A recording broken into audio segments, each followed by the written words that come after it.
அன்பார்ந்த பெரியவர்களே, தாய்மார்களே, சகோதர சகோதரிகளே, உங்கள் அனைவருக்கும் எனது முதற்கண் வணக்கத்தை சமர்ப்பிக்கிறேன்.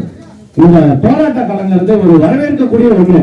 நான் குடிமண்டலை 2 நாளைக்கு முன்னாடி போன் பண்ணி இந்த மாதிரி ஒரு போராட்டம், இந்த மாதிரி சுரங்கப்பாதை வருது, அந்த சுரங்கப்பாதையை ஒரு வழி பாதையா போட்டுருக்காங்க, இருவழி பாதையா வேணும் அப்படின்னு சொன்னாங்க. சொன்னவங்க, ஐயா இது ஒரு சிறந்த ஒரு கோரிக்கை, இந்த கோரிக்கையை உடனடியா மேலிடத்துக்கு கொண்டு போறதுக்கு நீங்க எடுத்திருக்கிற இந்த ஒரு முன்னெடுப்பு நடவடிக்கை வரவேற்கக்கூடியது, உடனே நான் கலந்துக்கிறேன் அப்படின்னு சொல்லியிருந்தேன். இது எப்படி அப்படின்னா, அவர் தன்னோட சொந்த பிரச்சனை இல்ல, வாக்கிய பிரச்சனை இல்ல, வரப்பு பிரச்சனை அந்த மாதிரி கிடையாது.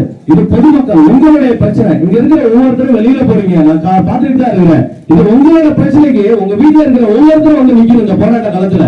இது ஒரு கை தட்டி யோசனை விடாதுங்க. லட்சக்கணக்கான மக்கள் நம்ம ஒன்று தேடி நம்ம போராட்டம் பண்ண மட்டும்தான் இன்னைக்கு எப்படின்னா நம்மளுடைய உரிமைகள் தட்டினால் திறக்கப்படும், கேட்டால் தான் கொடுக்கப்படும், அந்த மாதிரி இருக்குது.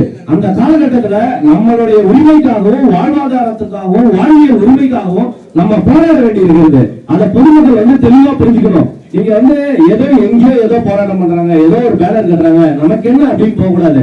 நாளைக்கு இந்த பாதையில ஒவ்வொருத்தரும் போவீங்க. உங்க அப்பா, தம்பி, தங்கை, அக்கா, தங்கச்சி, மாமா, மச்சி அத்தனை பேர் இந்த பாதையை கடந்துதான் போவீங்க. ஏன்னா ஒரு வழி பாதையா இருந்தா நீங்க ஒரு 5 கிலோமீட்டர் 6 கிலோமீட்டர் சுத்தி திரும்பி வர்றதுக்குள்ள அவர் சொன்ன மாதிரி ஒரு வேலை வாய்ப்புக்கு போறவங்க அந்த வாய்ப்பை இழந்துருவீங்க.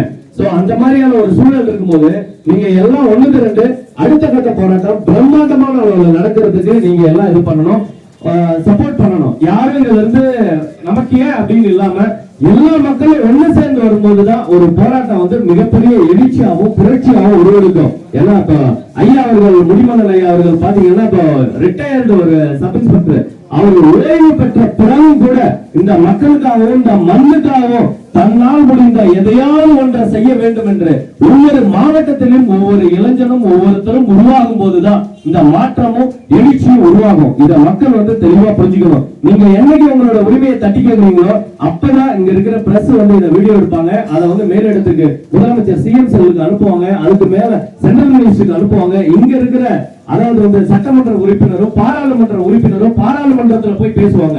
ரீசெண்டா ஒரு வந்தே பாரத் ரயில் விருதாச்சலத்துல ஜங்ஷன் வேணும், ஒரு ஸ்டேஷன் ஸ்டாப் பண்ணணும். அதுக்கப்புறம் சவுத்துல மதுரைக்கு அந்தாண்ட ஒரு 5 ஸ்டேஷன் இருக்கு, இந்த பக்கத்துல மொத்தம் 2 ஸ்டேஷன் தான் இருக்குன்னு கேட்டாங்க.